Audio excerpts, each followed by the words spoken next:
Good morning, everyone. I welcome you all for this workshop. In this session, we are going to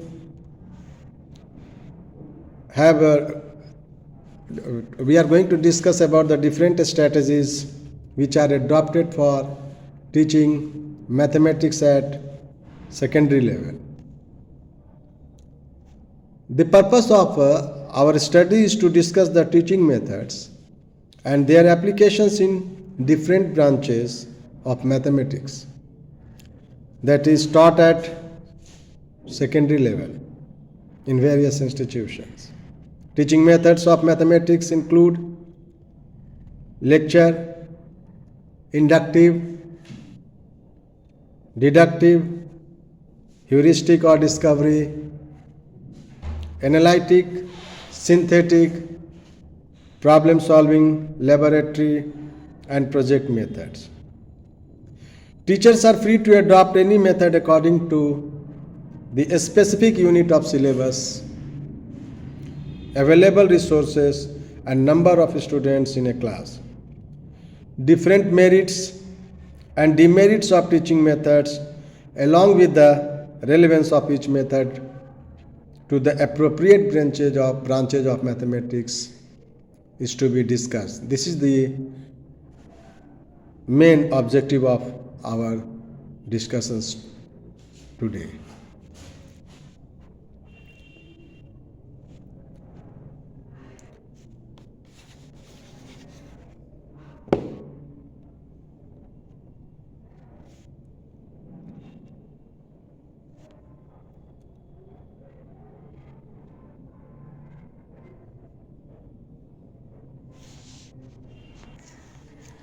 Mathematics is the branch of human inquiry involving the study of numbers, quantities, data, shape, and space and their relationship, especially their generalization and abstractions and their application to situations in the real world.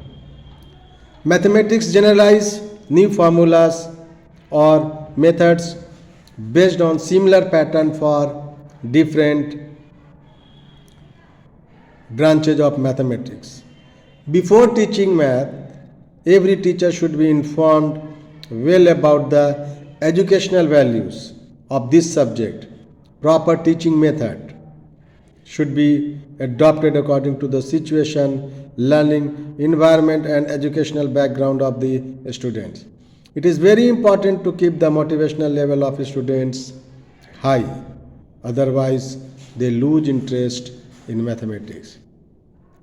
Students can be motivated by highlighting the importance of this subject. For example, mathematics is quite essential to learn other science-related subjects. Moreover, students can avail good employment opportunities in their future life because of diverse applicability of mathematics in many fields. Teachers should be clear about the following goals of teaching. The goals are here. We should make students able to develop reasoning ability, thereby increasing their thinking process, improving their thinking process. We can enable students to do different kinds of calculations related to daily life problems. To make them creative by developing analytical and discovering abilities in them. To prepare them for higher studies. To develop scientific approach in them to understand the realities of life on the base of logic. We can also try to enable them to find out the similar pattern in one particular activity or phenomenon for generalizing the results from them. to prepare them for all those fields of life in which mathematics is applicable.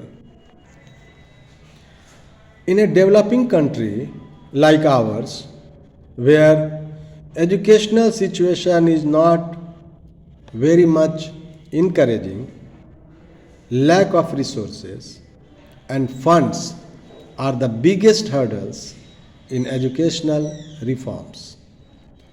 Situation in private schools is relatively good, but their fee structure is very much high and not affordable by everyone. Majority of the students are studying in the public schools, which are in a very poor condition. Properly trained teachers are not available everywhere. The strength of students is very much high in most of the schools, so that teachers cannot give attention to each student in a proper way. Pedagogy of mathematics. It includes application of different teaching methods like lecture, inductive, deductive, heuristic or discovery, analytic, synthetic, problem solving, laboratory, and project methods. Instructional methodology of every teacher should be adaptive according to each unit of syllabus, available resources, and strength of the students. Now let us come to the lecture method, which we are generally following for teaching mathematics at secondary level. In this method, knowledge is delivered through a speech. This is the oldest and most important teaching method because it is always remained a part of all the instructional methodologies. In this method, a teacher takes part as an active participant and its students are at the receiving end most of the time. That is why it is a teacher-centered approach.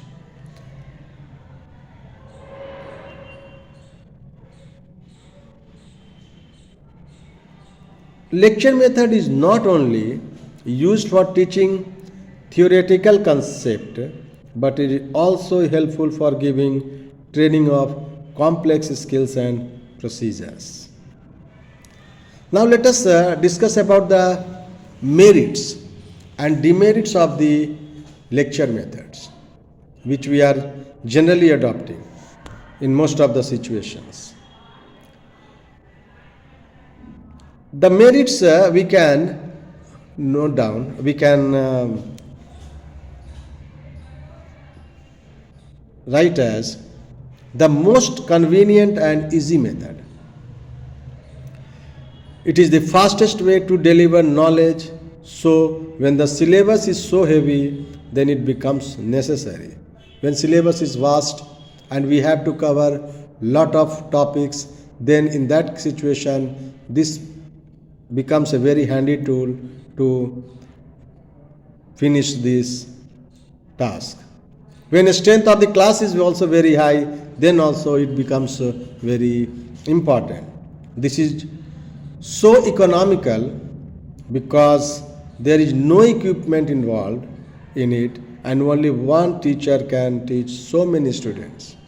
Like other methods which require resources, here as a resource only one teacher is sufficient to address a large gathering of students, a large number of students in the class. This is also very useful to introduce new concept. This can be used to raise the interest level of students while applying any other teaching method. This method has also some demerits.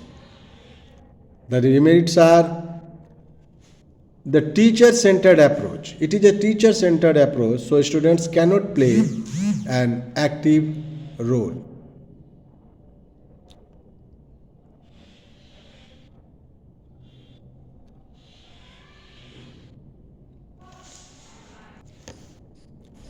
In this method, teacher-student relationship is not developed in proper way. Sometimes lectures become boring because there is no activity involved in it. It becomes essential to enhance writing and communication skills by teachers.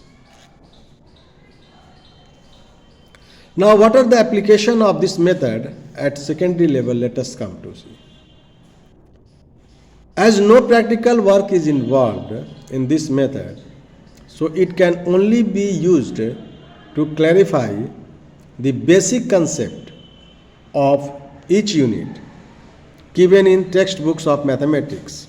It is applicable to teach all branches of mathematics, including sets, logarithms, algebra, matrices, statistics, geometry, and trigonometry.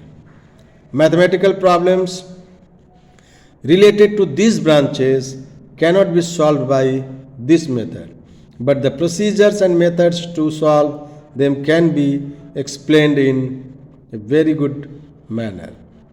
The historical perspective of these branches and their relevances to the real life can also be described by this method.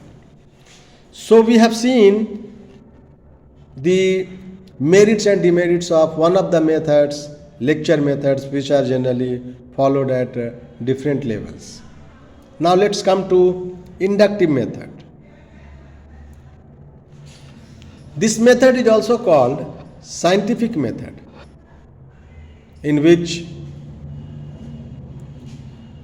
we proceed from known to unknown, from specific to general, or from example to rule or formula. In this method, based on induction, students are presented some similar examples or problems related to one particular domain. Then students try to establish a formula, rule, law, or principle by observing them. If a general result is true for those similar examples of problems, then it would also be true for all other such kind of examples. Now let's come to discuss the merits and demerits of this method. This has also certain merits and demerits. Merits are like this method is useful to introduce a new mathematical concept along with a formula or rule. Students who like the inductive approach can infer the more complicated rules or formulas. It can be called as a student-centered approach because the students play an active role in it. As the students may establish laws and principles by themselves, so it gives them confidence.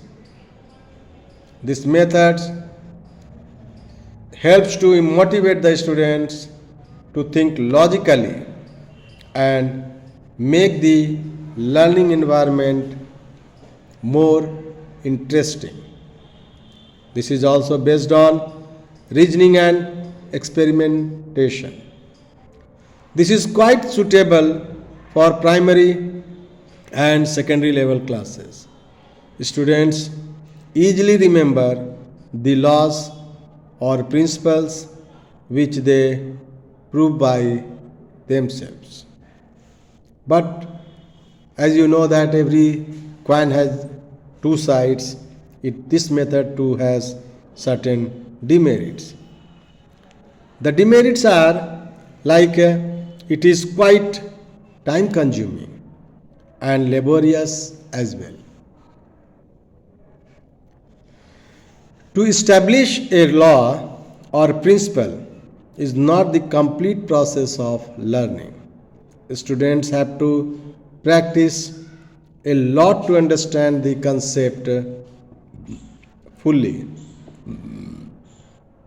Sometimes a formula or rule proved with the help of some similar examples does not applicable in other similar cases. Only experienced teachers can use this method in a right way. And this method does not help in developing problem solving ability in the student.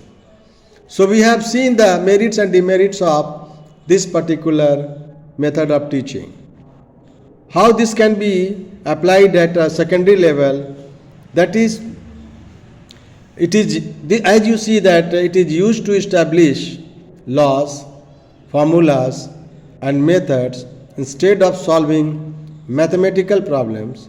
Therefore, it can be used in all branches of mathematics, but establishing laws or formulas at the secondary level is only involved in algebra, matrices and to some extent trigonometry. Let's come to the other method, that is deductive method. This method is totally different from inductive method. In this method, we proceed from general to a specific and from a rule to an example. Already constructed formulas, rules, methods or principles are taught to the students and they apply them to solve the different problems. In this teaching approach, we can also prove a theorem with the help of undefined terms, defined terms, axioms, postulates. Then with the help of that theorem, along with different rules and principles, we can derive other theorems as well. So these things are helping students, just contrary to what we have been following in the previous method, that was inductive method. Now let's come to the merits and demerits of deductive method. Some merits and demerits are there as well. This method is very easy and short.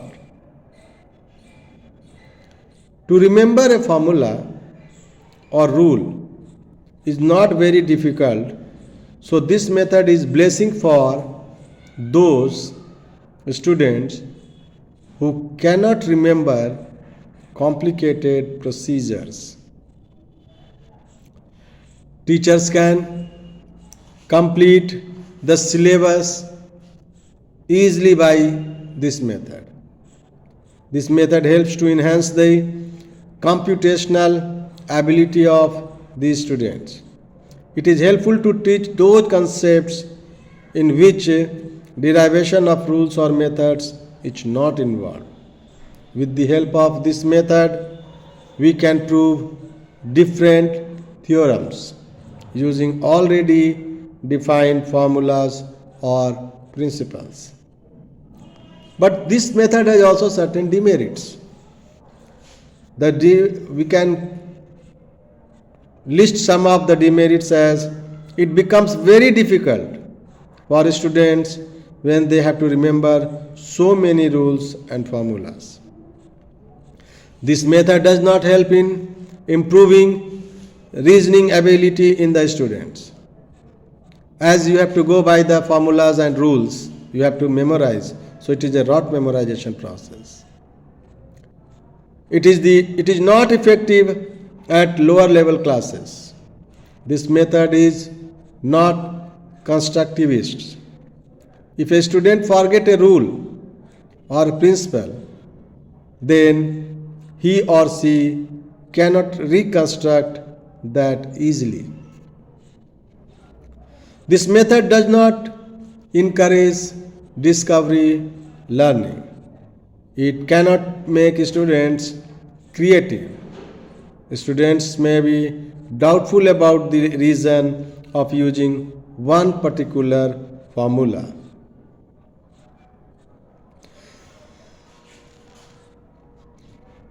This method is highly used in mathematics.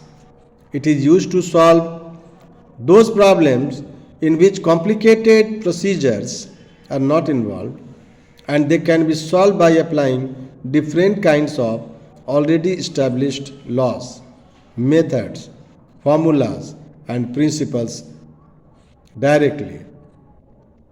Such kind of problems can be found in all units of syllabus of mathematics at secondary level, including sets, logarithm, algebra, matrices, variation, statistics, geometry, and trigonometry.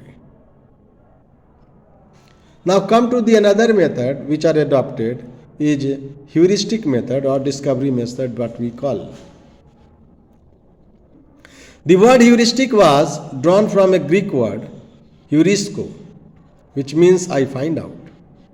So heuristic method is based on child's psychology, who always wants to discover something by himself or herself. That is why it is also known as discovery method. Sometimes a teacher only focuses on delivering lectures through speech in which students do not actively participate and get bored most of the time. But in this method, students are encouraged to reach the solution by constructing the knowledge themselves. Teacher only facilitates them by raising relevant questions. That is why it is also called inquiry method. As students discover and solve the solution under the guidance of a teacher, so it is also known as guided discovery method or programmed instruction. So many researchers have proved that heuristic or discovery method is more effective in teaching mathematics than expository approach. Now let us discuss about the various merits and demerits of heuristic method.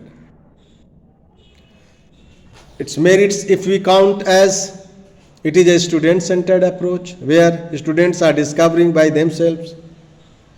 It gives confidence to the students because they discover the solution by themselves. It makes students creative. It develops reasoning and thinking ability in the students.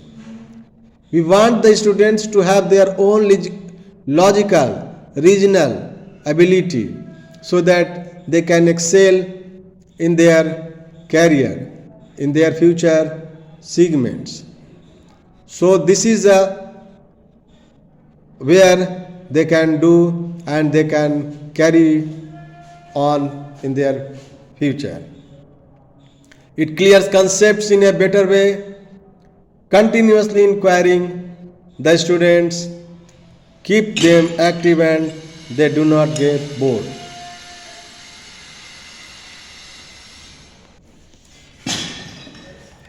Demerits of this method are as follows. It is quite time consuming. It is essential for all teachers to be properly skilled with this method. Otherwise, it is very difficult for them to apply this in the classroom. If any student has less aptitude towards discovery, then it becomes very difficult for him or her to learn something through this method.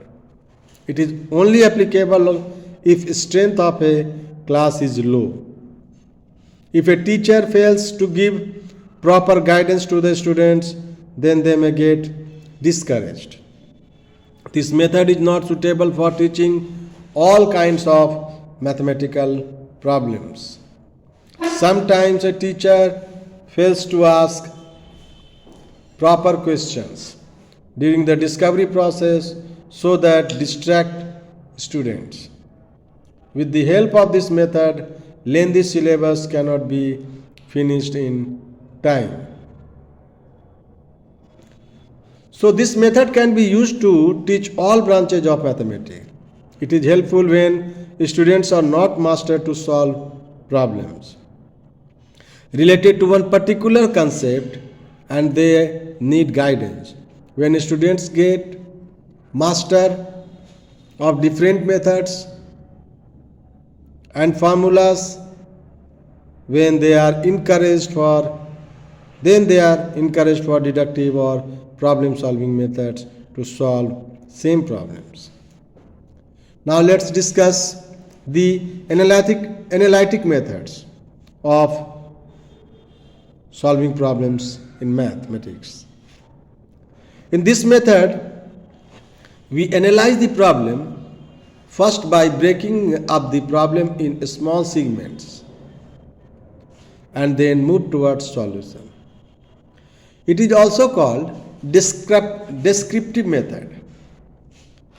It leads us from the unknown part of the problem to something already known or given in the problem statement. This method emphasizes on why we are applying different kinds of operations and what is the relationship between the required solution and other portions of the problems. Now again, like where other methods, we have merits and demerits of this method also. It's a pure logical merits method.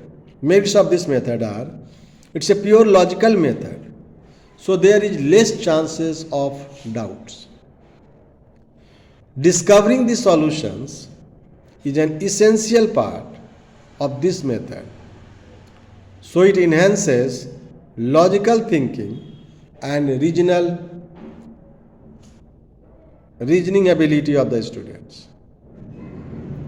Students always play an active role in this method. Students do not need to memorize any set procedures to solve a problem. It always encourages scientific attitudes. Now come to the demerit part of this method. This method is quite lengthy and time consuming. This is not suitable for all kinds of problems. Only skilled teachers can apply this method. This is not suitable if the syllabus is so lengthy.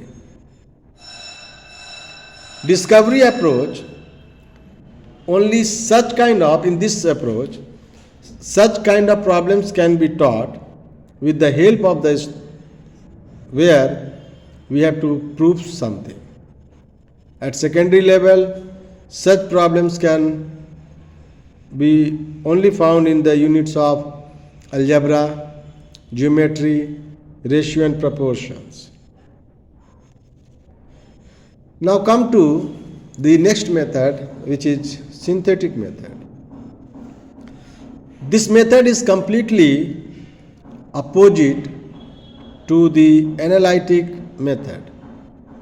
As we proceed from the given or known elements in the problems to the desired solution or unknown. In this method, we synthesize or put together separate elements or a small portion given in the problems to draw a series of conclusions until the unknown or desired result is found. This method is quite simple and led by analytic method. Process of analysis in analytic method clears the basics of any concept. On the other hand, synthetic method is based on already learnt concepts. Therefore, it is quite necessary to go through the analytic method. Clears the analytic method becomes master of a specific mathematical concept. Then synthetic method can be used to solve the problems more quickly. In this method, students are not bound to give reasons for each and every step while solving a mathematical problem. That is why it cannot be preferred alone to derive mathematical proof. Now come to the merits and demerits of this method. Merits of this methods are: it is short and brief. It is quick because of deductive reasoning. It sharpens the memory of students. Teachers can finish the lengthy course in time through it. It provides opportunity to the students to practice mathematical formula or procedures. Now come to the demerits of this method. It is not student centered. It does not develop reasoning ability in the students. Students have to remember so many steps without reasoning. It does not employ heuristic approach. If a student forgets any mathematical proof, then it is very difficult to recall it step by step. It does not clarify the concepts completely. It is neither psychological nor scientific in nature. Just like analytic method, this method can be used for such problems in which we have to prove something.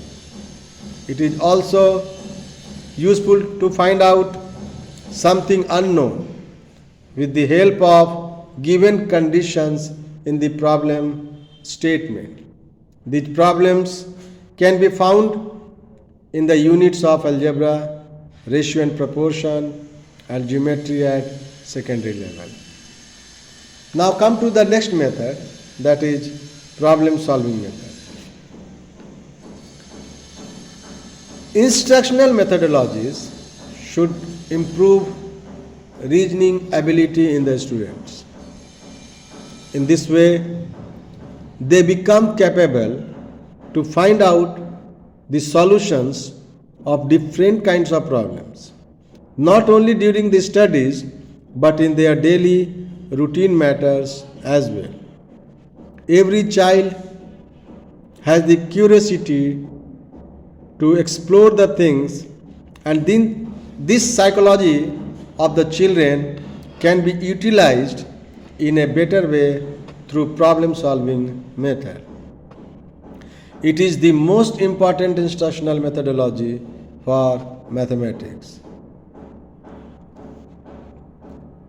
And the Brunner, Oliver, Greenfield, they are the most famous psychologists who also gave up the top priority to this method.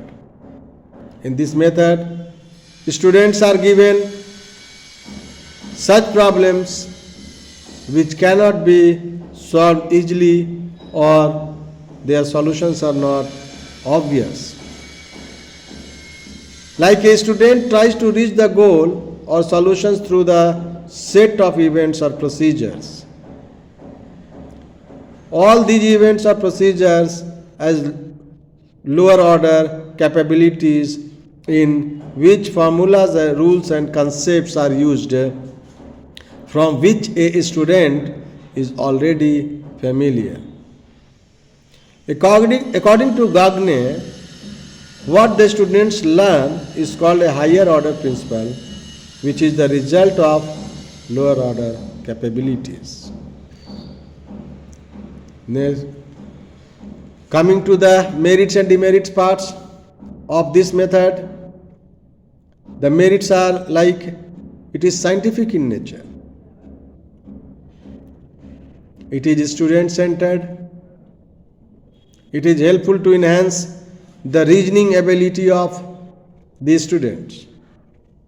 Students are provided opportunity to apply their previous knowledge through problem solving. Students learn how to face totally new situations by solving different kinds of questions. Teacher can access the ability of his or her students easily. This method improves logical thinking in the students, which leads towards creativity. But this method has also certain demerits, like it is again time consuming. This is usually not recommended for lower classes.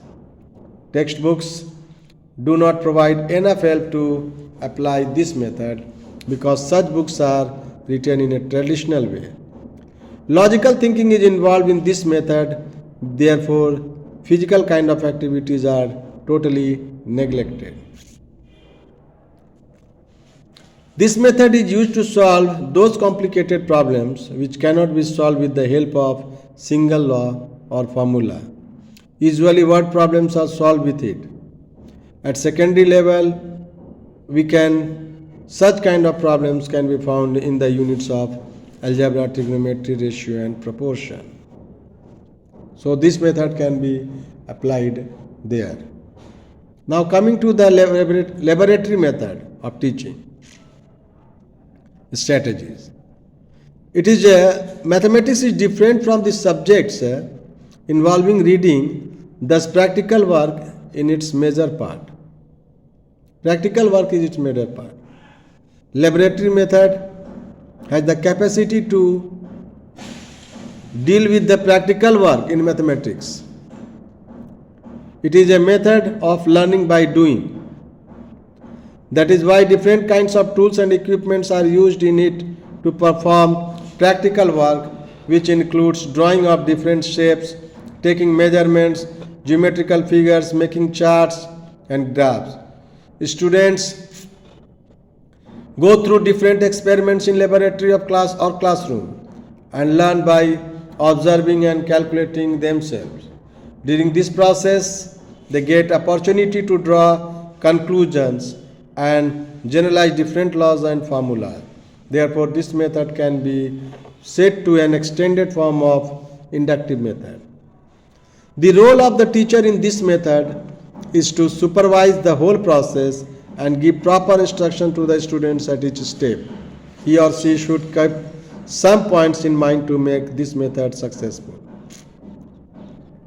Necessary equipments related to the laboratory work should be arranged in advance. Teacher should continuously observe the practical work of every student and guide him or her accordingly. Every student should be encouraged throughout the practice work. All necessary concepts should be cleared before starting experimental work. If number of students is high and required equipment is not enough, then students can be divided into small groups. Now let's come to the merits and demerits of this method. Merits of this method are: it is a student-centered method. Students play an active role so they do not get bored. It is based on discovery approach.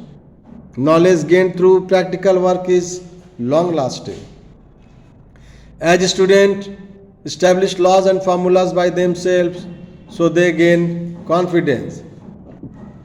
Practical utilization of mathematics is realized by the students. When students work in the groups, their learning becomes fast because of sharing information and ideas. The teacher-student relationship gets strengthened. Its demerits are it's very lengthy process, restricted to those topics only in which practical work is involved. Teachers have to practice a lot before applying this method in classroom or laboratory. Students cannot practice this method to establish laws or principles independently. It is more effective in lower level classes as compared to secondary level.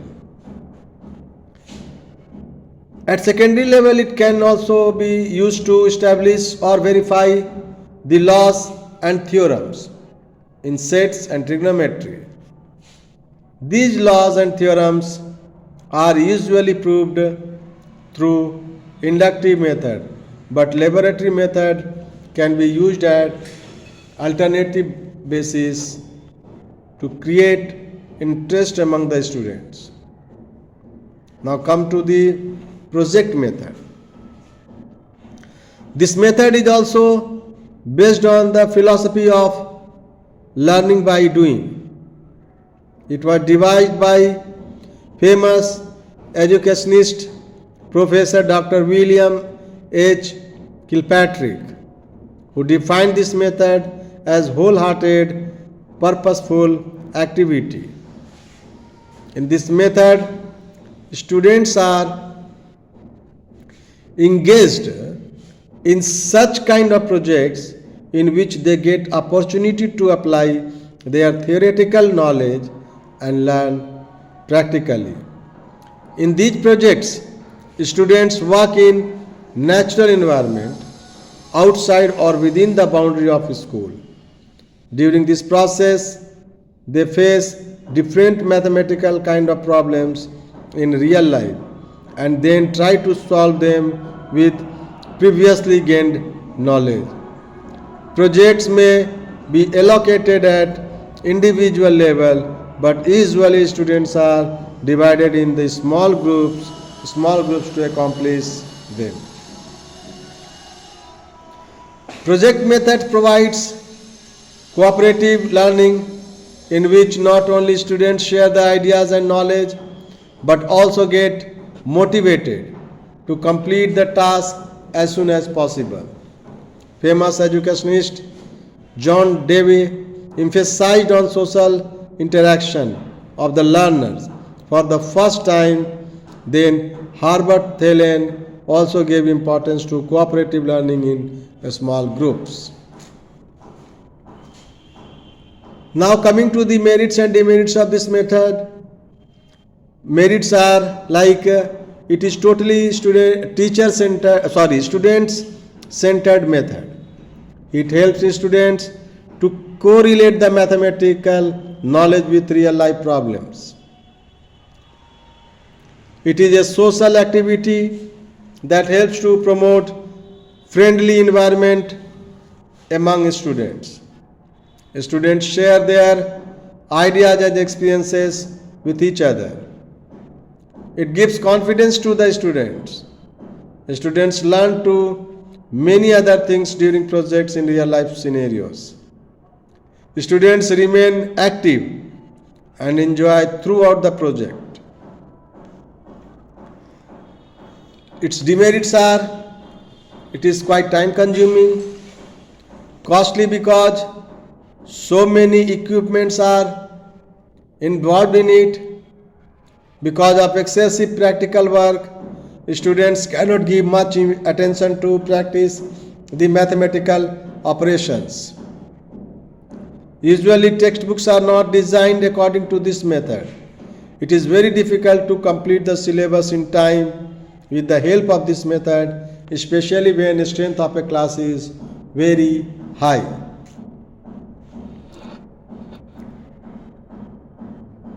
This method is not used to teach one particular concept of mathematics. When students get master of different areas of mathematics like algebra, geometry or trigonometry with the help of the other teaching methods, then the project method provides opportunity to them to apply their already learned knowledge in real life scenarios. So what we find that different teaching methods of mathematics at secondary level, as we have discussed earlier, lecture method can also be used to explain basic concepts of all branches of mathematics. Inductive method is also helpful to establish laws and formula related to algebra.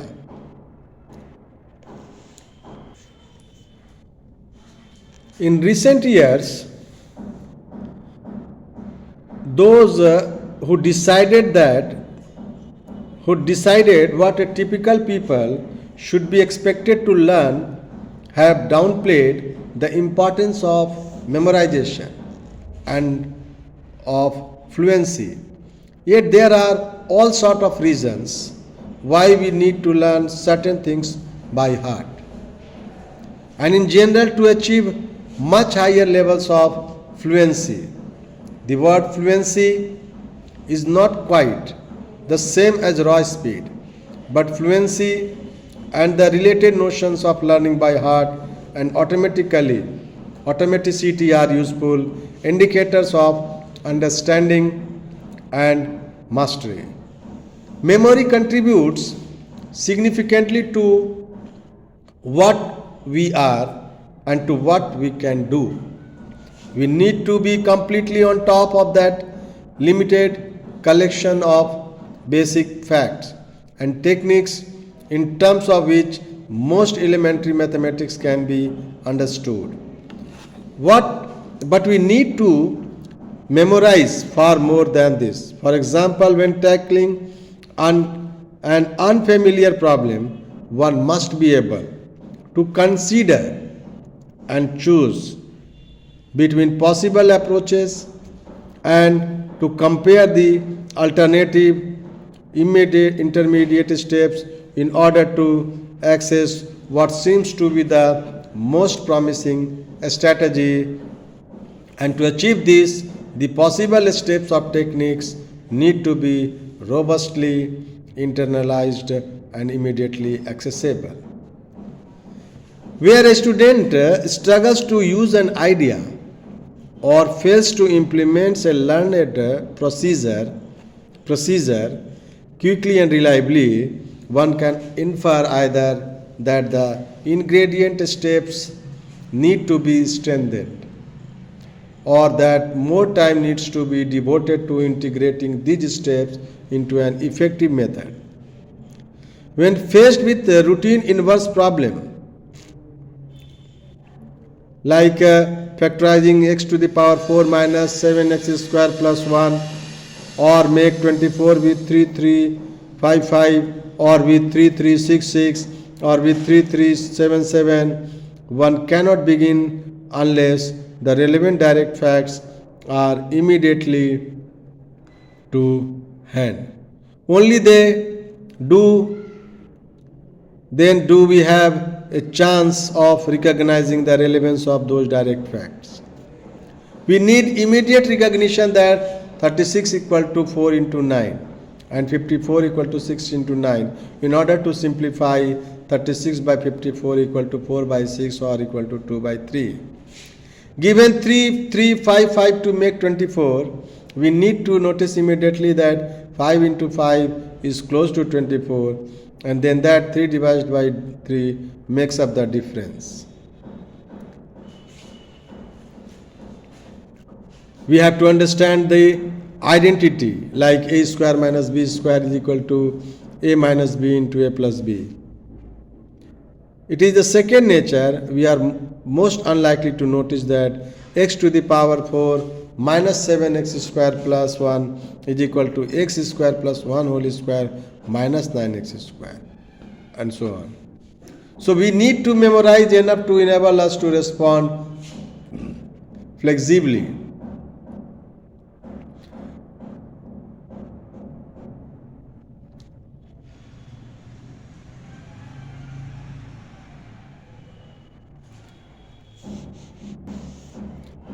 Then coming to substituting values into expressions, rearranging and simplifying the expressions and solve equations. So this, in contrast, the letters in an algebraic expression are only required to satisfy the rules of arithmetic or of algebra, so can be replaced by any number whatsoever, provided they are not clearly forbidden values, such as those that would make a denominator equal to 0. Many students never grasp this fact and so move letters around without realizing that they are little more than placeholders for numbers and must be treated as such. Students need more experience of substituting given numerical values for the letters in an expression in order to internalize the idea that a letter can be given any value provided all occurrences of the same letter are given in the same value. The act of substituting and evaluating also provides opportunities to exercise mental arithmetic and to check the standard algebraic notations, powers, the fraction bar notations, priority of operations, that is translated correctly when calculating with numbers. Moreover, evaluating expressions in this way begin to convey the key idea that each choice of inputs give rise to a single determined output value for this expression. That is, such expression provide the simplest examples of what we all will later call a function. The expression rearrange and simplify in the quote at the start gives a slightly misleading expression. Algebra almost never involves rearranging for the sake of it. One rearranges the terms of a compound expression for a reason, and that for reason is almost always to simplify in some way. We are formally allowed to rearrange or to manipulate expressions in any way that respect the rules of algebra, but in practice we ignore almost all rearrangement and focused on those which seem likely to lead to a more manageable or simpler result. In any event, it is clear that students need more exercises and class discussion to help them learn what kinds of outputs are mathematically simpler, such as fully cancelled expressions or those in fully factorized form, and to understand when and why the simpler forms are to be preferred. The requirement with three innocent looking words and solving equations. In mathematics, the expression solve equations strictly means solve exactly by algebraic methods. We delay further comment on exactly what that means until next. However, once the basic notation is understood, it can be modified or reinterpreted in other fruitful ways. The first such interpretation is to interpret the equation and the solve process geometrically. This reinterpretation does not help in the solution process itself, but it gives rise to interesting applications. It also provides a valuable alternative way of thinking about what is going on. A different variations on the idea of solving an equation arises when we have no obvious way of finding an exact solution. It is then worth looking for effective ways of getting close to the elusive exact location, that is, to find an approximate solution. The standard way to do this is to devise a process which allows us to creep up on a solution by generating a sequence which approaches the exact solution ever more closely. And the preferred kind of processes is one which always takes the output from the previous step and operates on it in the same way to get the next approximation. This kind of repetition of a single process is called iteration, an idea which appears unannounced. Finding approximate solutions to equations numerically using iterations. Work with general iterative processes. There is no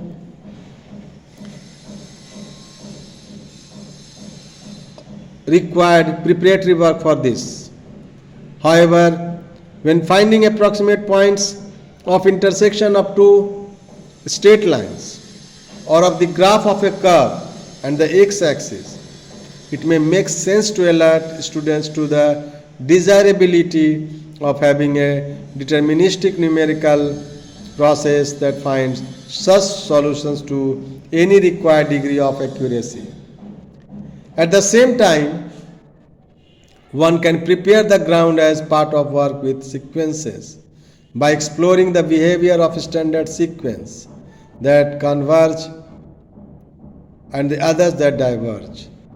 The geometrical interpretation of the meaning of solve arises because algebraic equations correspond to geometrical curves or surfaces. This important link between algebra and geometry was posed by Descartes, who in 1637 showed that solving an equation corresponds to looking for points on a curve or surface where some expressions take a particular value.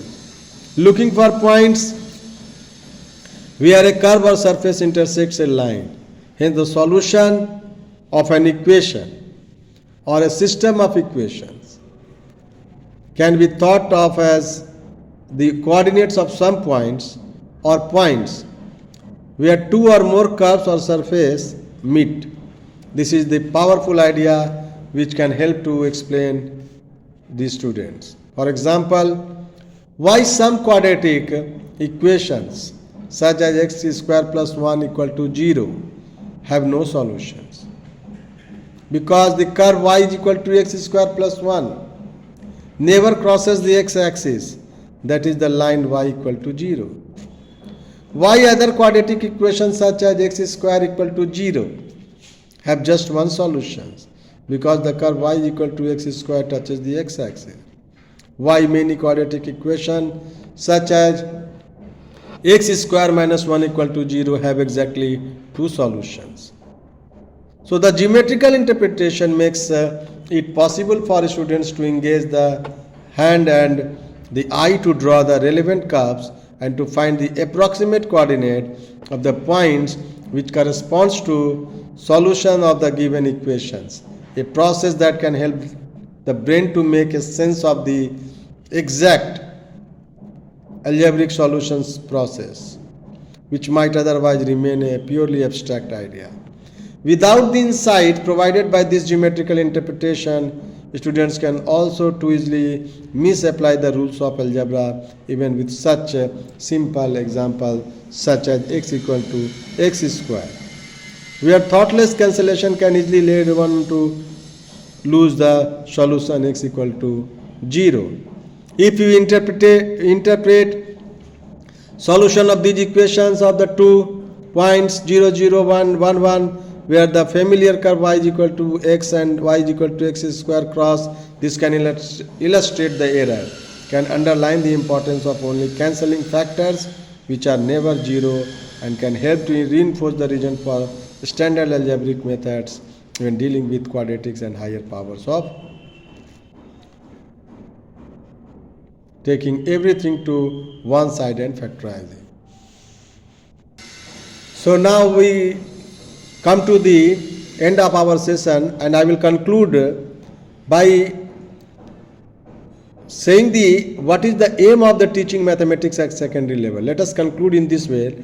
The aim of teaching mathematics at secondary level is to increase understanding of secondary school students, mathematical thinking and understanding, to increase their ability to specify subject matter involved in a specific mathematics topic and make distinctions among them, to improve their understanding of various teaching strategies and their strengths and weaknesses. So this was all to be discussed in today's session. I hope that may be useful. Thank you very much. Thanks to all.